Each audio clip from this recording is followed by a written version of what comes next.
নমস্কার সকলকে, welcome to kitchen of Kakuli. আশা করি আপনারা সকলে ভালো আছেন, আমিও খুব ভালো আছি। বাঙালির একটি অথেন্টিক ট্রেডিশনাল রেসিপি লাউ চিংড়ি নিয়ে আপনাদের সামনে চলে এসেছি। আমি প্রথমে একটি ছোট লাউকে ঝিরিঝিরি করে কেটে নেব।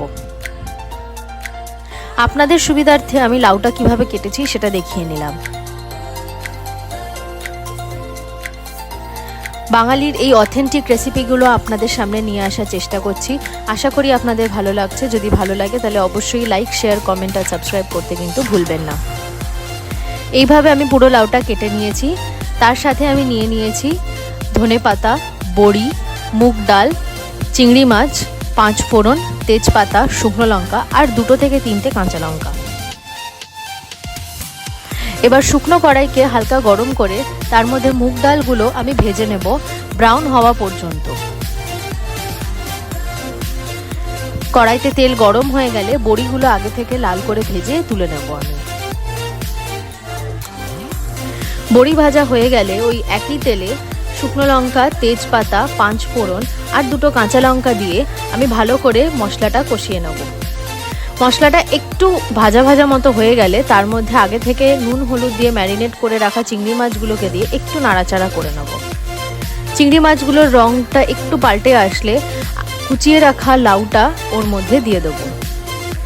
একটু মিশিয়ে নিয়ে তার মধ্যে স্বাদ মতো নুন, অল্প একটু হলুদ গুঁড়ো আর আগে থেকে ভেজে তুলে রাখা মুগ ডালটা দিয়ে আমি ভালো মতো নাড়াচাড়া করে নেব।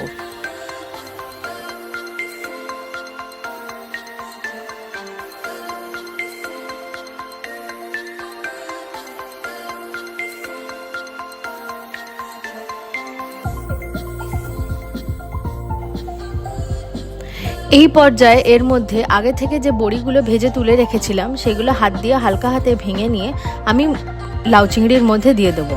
আপনারা চাইলে গোটা বড়িগুলোও দিতে পারেন। আমার ভেঙে খেতে ভালো লাগে তাই আমি হাতে ভেঙে নিয়ে তারপরে লাউ চিংড়ির মধ্যে দিয়ে দিলাম।